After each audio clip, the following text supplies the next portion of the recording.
My full name is Rebecca Smith. I'm 32 years old, and I married my husband, Michael, about 3 years ago in the spring. Our relationship is great, and we are also very close to his sister, Emily. We get along like sisters. This story involves a man named Daniel, who later married Emily. Michael and I have been together for over 10 years, even before we got married, so we are like parents to Emily.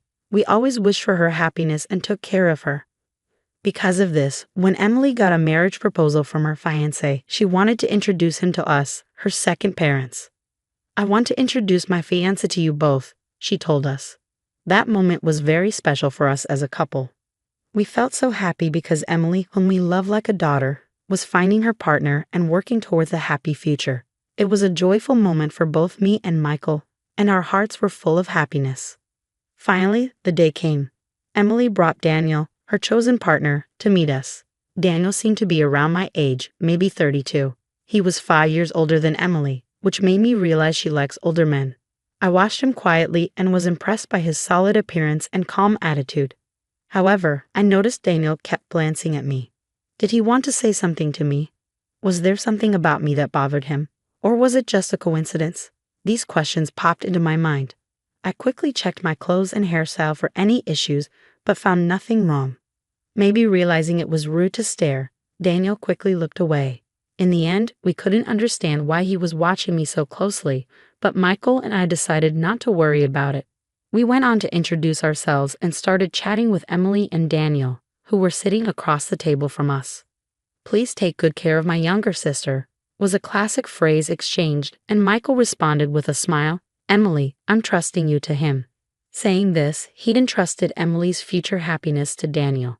This created a warm and friendly atmosphere at the gathering, easing the initial tension of our first meeting. At one point, Michael asked Daniel a question he was curious about. "Daniel, may I ask where you work?" I was very interested in his answer and listened carefully. Daniel answered proudly, puffing out his chest. "You might have heard of it. I work at TE Company, which is growing very rapidly right now." "TE Company? Is that the famous game development company?" "Yes, that's correct. I actually started working at TE Company last year, but I didn't leave my old job because I didn't like it. TE Company approached me directly because they valued my skills highly, so it's like a promotion for me. Don't worry, I didn't start as a regular employee." Hearing this surprising story, both Michael and I were amazed. I couldn't help but widen my eyes, and our gazes met. Seeing our shocked reactions, Daniel seemed satisfied that he had made an impression, and he spoke with even more pride. "That's why I want you to trust me completely with Emily. I'm climbing the career ladder quickly at TE Company, and I'm confident that I'm progressing faster than most. Even though I started at a regular level, my salary will increase rapidly, and I'll move up in the company quickly, so please don't worry." When I heard what Daniel said, I was so surprised that I couldn't speak. TE Company is super famous, and I know a lot about it. Michael probably knows about it too. But since he doesn't work there, he might not know all the details. I think both Emily and Michael know that TE Company is really well known in the industry, but it seemed like neither of them expected Emily's fiancé, Daniel, to move up the ranks so quickly after joining. I didn't expect it either. Some parts of Daniel's story made me feel a bit uneasy, but I decided to believe him since he talked about being recruited by TE Company and climbing the career ladder really fast. As we talked about other things, I was curious to know how they met and got together. They said they met through a friend they both knew. Daniel was looking for someone special but didn't want to go to matchmaking events, so he met Emily through a friend he trusted. Emily wasn't actively looking for a boyfriend, but she decided to meet Daniel when her friend suggested it. "I really like how Daniel always makes me smile. His clumsiness is kind of cute too," Emily shared.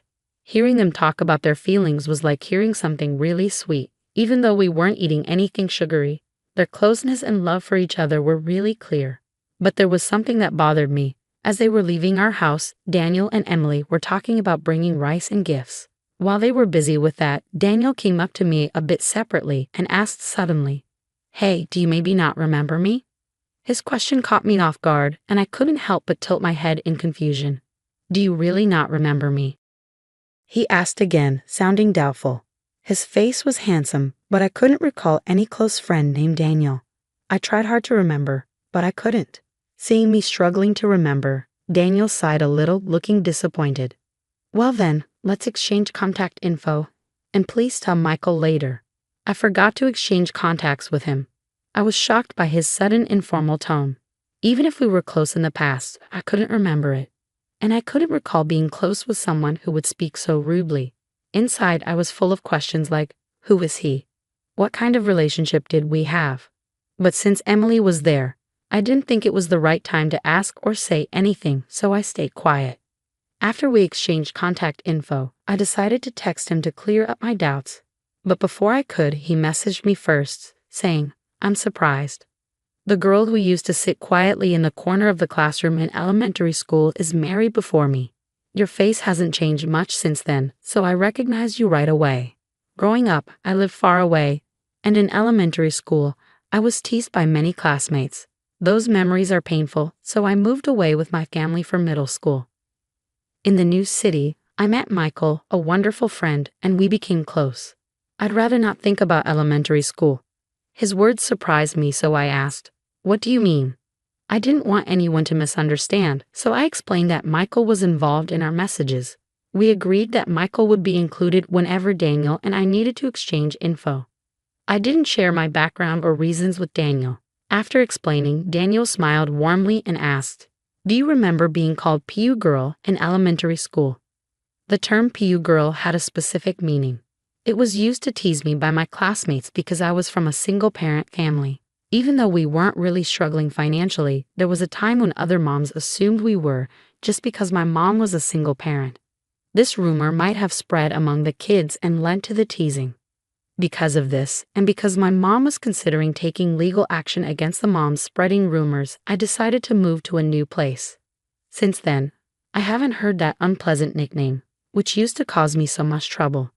But one day, I was surprised when a man admitted he didn't even know what the word poor meant. I calmly told him, please watch what you say. You're my sister-in-law's fiancé, and that's all. Please don't say things that don't make sense. After that, he didn't message me anymore. Maybe he took my words seriously and realized he shouldn't be rude. But watching all this, Michael seemed really uncomfortable with the way the man spoke, and his face changed quickly. What is that guy even thinking? It's like he doesn't realize he's talking to the sister-in-law of the woman he's going to marry, and bringing up stuff from elementary school and acting like nothing's changed. That's just crazy, Michael said, his anger showing. Seeing Michael so upset, I tried to calm him down, saying, take it easy, take it easy. But I was also worried, so I called my mom right away and asked her to find a class photo from my elementary school days. I wanted to see if there was a classmate named Daniel in it. Mom quickly found a boy named Daniel and said on the phone, wasn't this Daniel the one who used to bully you the most? Suddenly, I remembered everything I had forgotten. Daniel was indeed the main bully. Just to be sure, I asked Mom to send me the photo. Looking at it, he looked quite different now, bigger and chubby. That's probably why I didn't recognize him. After that, I decided to look into things further. A few months after our first meeting, I got a call from Emily, which was surprising after such a long time. Rebecca, we haven't got your RSVP for the wedding invitation yet. Are you and your husband planning to come? What wedding invitation? We were really looking forward to it, but we never got it, I told her. Emily seemed surprised and said, I definitely sent it. Maybe something went wrong. Anyway, I'll bring it to you tomorrow, she said, sounding very sincere. The next day, Michael and I got the invitation directly from Emily, and we told her we'd be there. At that point, we had no idea what would happen at the wedding or how it would affect us. No one could have guessed what was coming next. On the day of the wedding, Emily looked stunning in her pure white dress, like an angel. I congratulated her with tears in my eyes, hoping for her happiness and ours too. But Daniel, the groom, quickly soured the mood. He pointed at me, surprising all of us. Why are you here? I didn't invite you, he said, looking very displeased. It seemed like Daniel went out of his way to make sure Michael and I didn't get an invitation. This woman grew up with just her mom. When things got tough, she ran away.